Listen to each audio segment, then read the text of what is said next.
Wiggins, you nasty boy, you nasty. Andrew Wiggins is billed as the heir apparent, and there's certainly no shortage of hype. The #1 player in the nation, Andrew Wiggins. Maybe the best player since LeBron James. Every attribute you could ever hope for. He stands alone in this class. The #1 pick in the NBA draft in 2014. The Thornhill, Ontario native is justifying the praise. That was nasty! Wiggins is humble, but when he hits the court, it's a different story. Exploding to the rim. His play at Huntington Prep has made him the top high school recruit of 2013. And we're just beginning to see the glimpses of what he's capable of.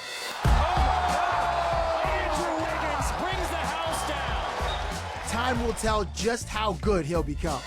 For now, hope remains that the next great basketball superstar will come from north of the border. I had the unique opportunity to sit down with Andrew to find out exactly what makes him tick. We present to you, Andrew Wiggins.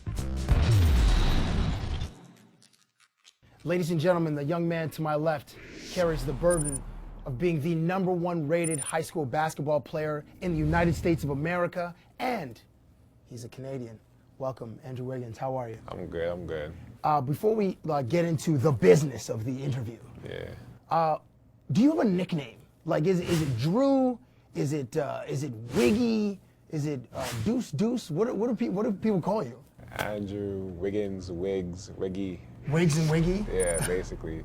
Andrew sometimes. Andrew sometimes. Andrew.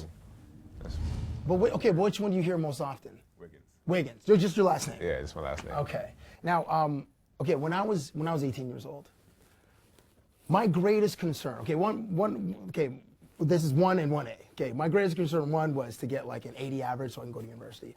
But 1A was trying to get girls to laugh at my jokes and to like me. That was so. Okay, so for you, what is like school like for you outside of basketball? Just trying to live life as a normal teenager. I don't get to do that a lot. Like other prep schools, when you go to prep schools, like you live in the dorm and all that. We're free. Like if you have a license, my whole family let me drive the car, go to the mall, all that. So I'm basically living like a normal high school life back in Huntington. At my high school, there was a cafeteria. There was a hallway that led to the cafeteria. And every day we would post up right outside of the doors of the cafeteria just so we would watch the girls go by. Because everyone goes to the cafeteria, right? It was Nigel, Ellington, Henderson, myself. That's where we posted up. Is there an area like that at your school? No, there's not a lot of females at my school, really. Really? Oh man, you picked the wrong school. But at the rec center we practice at, there's a lot of college females. Okay. Yeah. Do you find this that like when there are like more girls around, you just kind of like? Yeah, we be lifting weights, and when we see more, we try to go hard, you know. Yes. Yeah. And then are you the dude that makes noise like when you just? No, you're not. Okay, you're not a grunter. Nah. Will Smith. Yeah. Before he was a huge movie star, was a rap star. Do you know this? Yeah. Okay, because I know you're like you were born after Will Smith had his rap career. Yeah.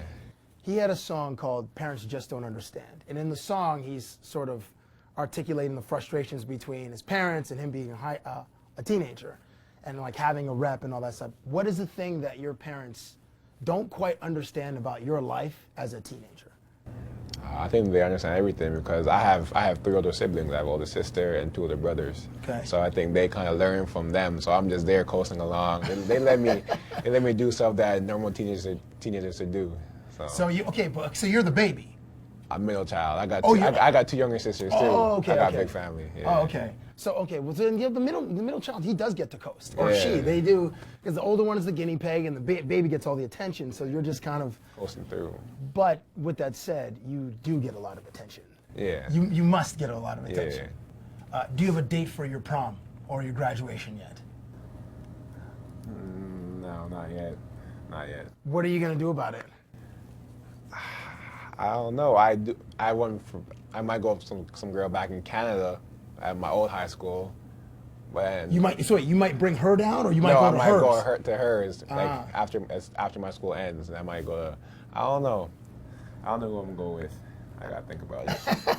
One of the many decisions that you have in your life. Tell me the story about how you met the Miami Heat.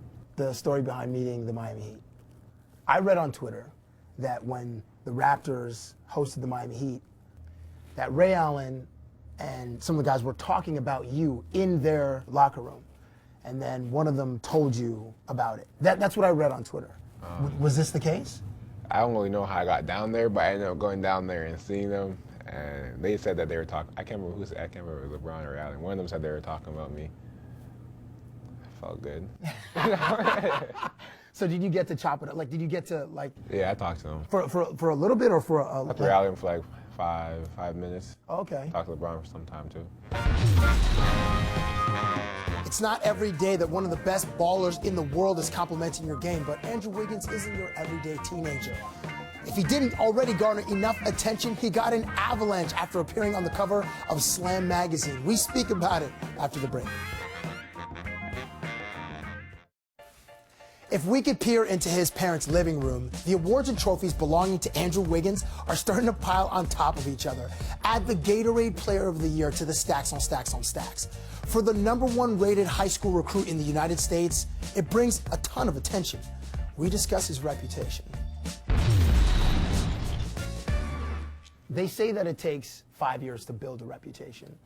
You put yourself on the map like 2 years ago, and now your reputation is like the size of Kanye West's self-confidence, we'll say. How aware are you of your own reputation? I'm aware of it. I try not to think about it too much. I just always try to stay grounded, not put myself above no one else, and just keep in mind what I'm doing, where I'm at, and the people I'm around. What do people say about you? Like, if I walk past them sometimes, and I'll hear them just, look, that's Andrew Wiggins. They'll try not to make me look at them and them notice me. Right. I guess from people like me in the media, where they tell you a bunch of things. Yeah. And you know, humble is one of the things I hear about you, and obviously your athleticism is like all world. So when you appear on the cover of Slam magazine, how do you process that as like an 18-year-old dude? It's just like a dream come true. Because a lot of people from Canada don't get the opportunity. Dude, nobody from Canada's gotten that opportunity. Okay, it's Steve Nash, okay, who was, and then it's you. Yeah. So not a lot of people, but I'm blessed. I'm blessed. I like it. I just opened another chapter in my life.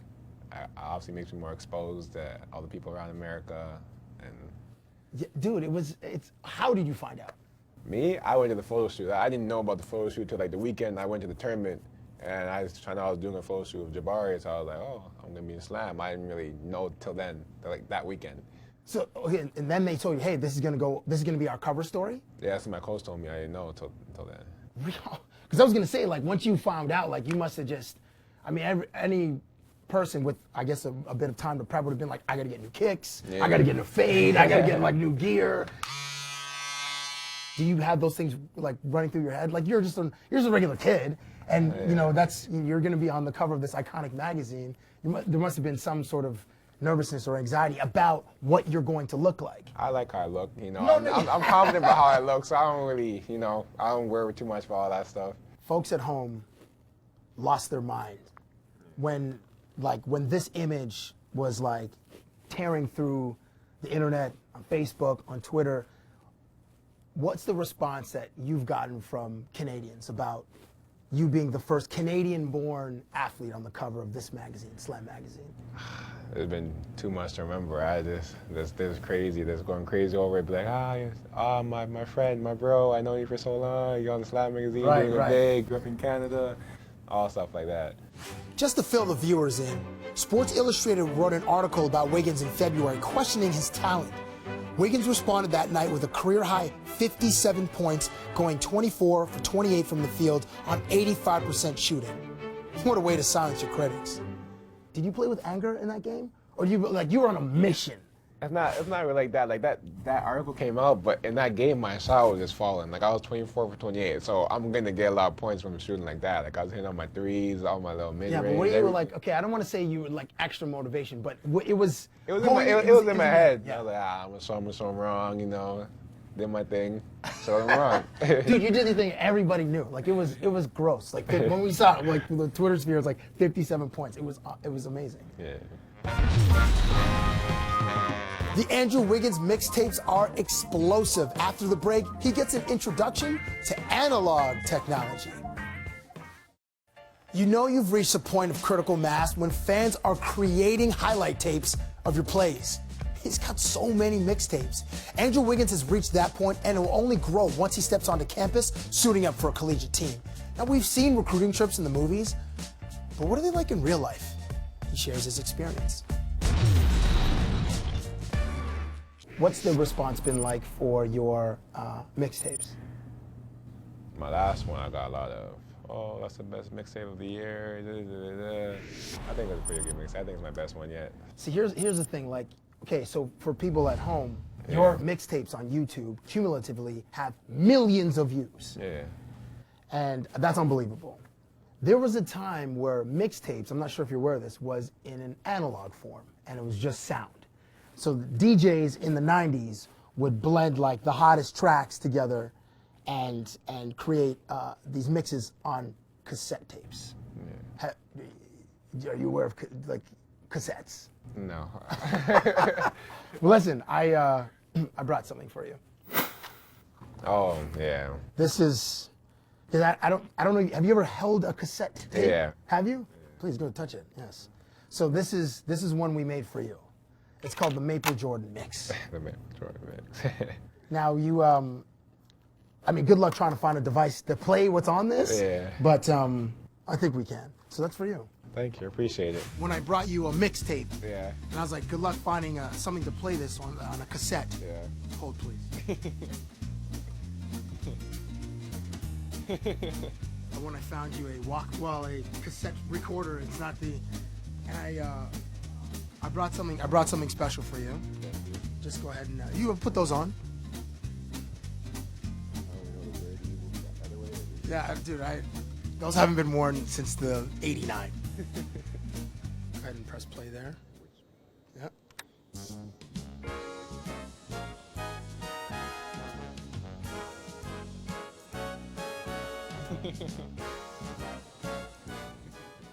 You are listening to Frank Sinatra. Have you ever heard this music before? No. No. Well, listen. You know, like when you go like, I hear it like, when I go like some stores maybe and there's like a kind of chill mood, I hear stuff like this, but not on a regular basis. In the movie, He Got Game, Ray Allen's character experienced a spirited, let's say, recruiting trip led by Rick Fox. Yeah. Have you heard of any stories like that where like the recruiting trips to universities are pretty wild? Yeah, that's what everyone tells me. Really? Yeah. Have you gone on one yet? Or have you? I went on a recruitment trip. To where? Florida State, Kentucky, UNC, and Kansas. Was it awesome? Were they awesome? All of them were good. Which one was the most awesome? I don't know. It's hard to decide. All of them showed me love. All of them were good. So. Which one had the most awesome student body? Florida, probably. Yeah, dude. The weather, the girls. Yeah. Yeah. Wow, just like it's gonna be hard.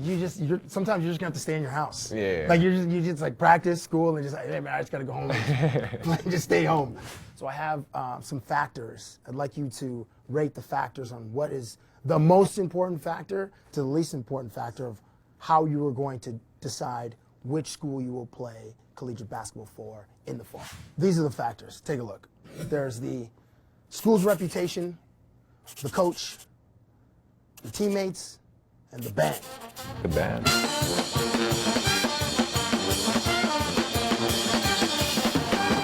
So rank them in order of most important factor to least important factor. These two are tied. Coach and teammates, and then school reputation, that's third. The band is just whatever, it doesn't matter. Known for his aerials, Andrew tells me the plan for the All-American Dunk Contest. Decisions, decisions, decisions. Over the last 12 months, his visibility, attention, and popularity skyrocketed. Spend some time on YouTube after this and you'll see why. The biggest schools in college basketball have been recruiting him hard. And we go over the factors he used to make his choice. You're one of the select few chosen to play in the iconic McDonald's All-American High School basketball game. Tell me about this weekend. It's supposed to be crazy. I look forward to the round McDonald's house we went to today. Oh, cool. So that was good, seeing all the unfortunate kids, knowing that we're fortunate and we're blessed to live another day and be healthy. And I'm looking forward to the slam dunk contest tomorrow. That should be crazy. A lot of people are going to be there, and of course the McDonald's game on Wednesday. Do you have a plan? For what? The McDonald's slam dunk contest. Yeah, I got it all up here.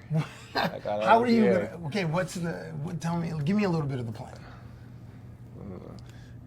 You don't have to say with your dunks, but just. What do you mean my plan if I don't say my dunks? What do you mean? Okay, so you're gonna there's you're gonna start off with a couple of, just. I'm gonna start off light. Light. Are you gonna add any props or are there? Nah, no props, no assists the whole dunk contest. It's just gonna be. Just you. Yeah, just me. Just all dunks, no chaser. Yeah. Just I you. get straight to the point. Yeah. Okay.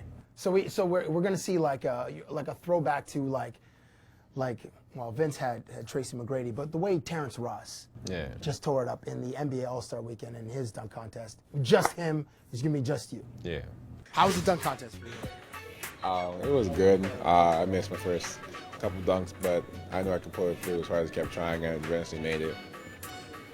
I'm gonna go on record to say that your second dunk was the greatest slam dunk in a dunk contest ever. Oh my God! Andrew Wiggins brings the house down. I know you're only 18 years old, so you're missing a few years. But do you agree with my bold statement? I think it could go down as one of the best high school dunks of all time. No. I'm not saying high school dunks, Andrew. I'm saying VC. You got VC never. The +1 people. Okay, fine. The windmill from the free throw line, the two-leg from the free throw line. That's ridiculous. But I think mine's up there. Yours is the greatest. Listen, Vince Carter was awesome. Like, it was awesome. But you did a reverse through the legs 180. Like, I've never seen it before. And you did it so effortlessly. How many times have you thrown that dunk down? A lot. A bunch of times? Yeah. Do you have one that's crazier than that? I thought my behind the back 360 was pretty good. Yeah, no, that was pretty dope too. Like a 7. Who? Oh, Stephen A. Yeah. Listen, I brought you something. Hold this, please.